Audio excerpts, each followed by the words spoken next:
What's going on, guys? T Blake here, and today we're going to be talking about something that has been plaguing YouTube for a long time, and it's not clickbait. Love you guys for some of the comments that you left on my last video, but rather replica sneakers. And it's not something that's just plagued YouTube, but something that's starting to really hit consignment stores, something that's really starting to become kind of in the limelight, at least in my eyes. So the sneaker that we're focusing on is the Vapor Max Off-White. Now the whole entire Off-White collection, namely the Vapor Max and the Jordan 1, has nearly perfect replicas that have been out for quite some time. What I've seen recently in a couple stores have in fact been called out for and confirmed, and they're doing the right thing, so there's nothing wrong with that. And the Vapor Max is a new model, maybe you haven't seen as many, but the point of this video is that they were not necessarily sold fake shoes so much as sold a story. So you've all seen some of these Vapor Max or conditional pairs on Flight Club, etc. that don't come with the original box. Now you might be saying, why is that? To me, the answer is fairly simple. The original box, the fake companies just did not get quite right. They had enough time to see the models, the samples,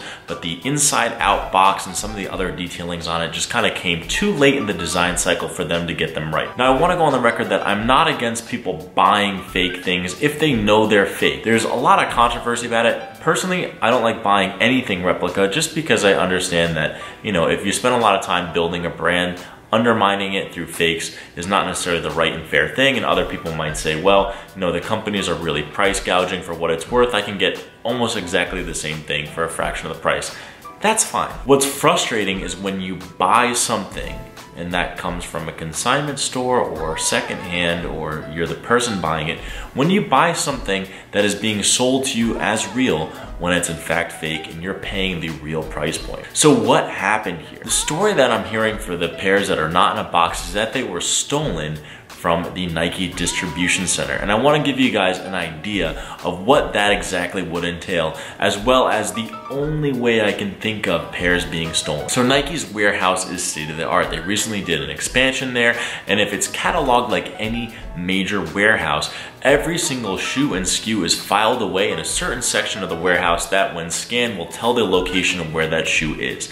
Now for a pallet to be moved from one place to another, the scan in happens and it's filed away. When that goes to then ship, it's scanned out, the items inside each pallet are confirmed or each box are confirmed, and then they're scanned out again. So when you receive your product as a retailer, you have a packing slip that's in the box, and your packing slip should match whatever's in there. If there's a discrepancy, it could be a shipping mistake, but you contact Nike and they look into this as if it is shrink. What is shrink? Shrinks when things are stolen. So I'm looking at a ton of Nike Vapor Max that are being advertised as, you know, gray area. Man, that sun just got bright, hang on. So now I'm looking at all these Vapor Max that were supposedly snuck out of or stolen from their distribution channel. To me, this is a red flag.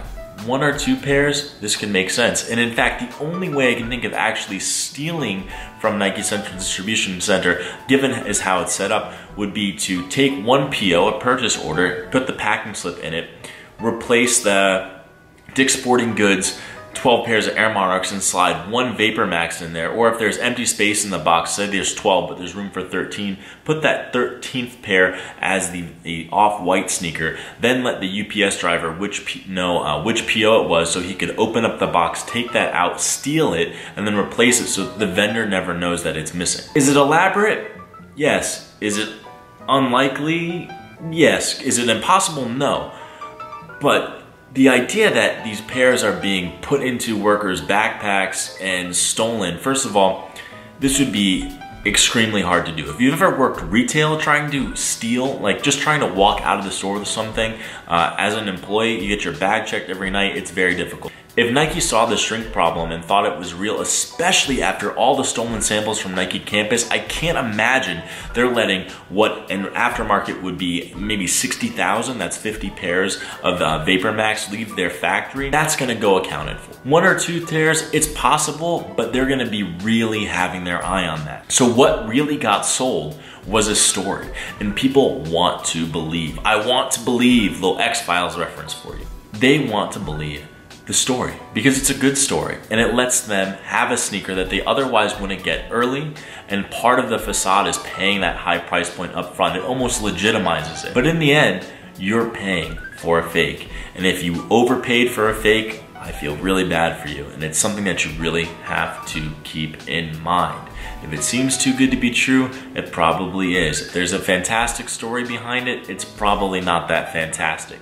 And for the people that are able to flip Chinese replicas based on this story, it's an amazing hustle, but it's not one that's going to be working. And I hope learning on some of the aftermath, some of the fallout, I saw a bunch of people on Twitter tweeting about shops that had got. I hope it'll add another wave of precaution and make this not happen, because the people that really pay are that end consumer that are buying from a legitimate store and end up getting a fake. Let me know what you guys think down in the comments. T Blake signing out. Peace, guys.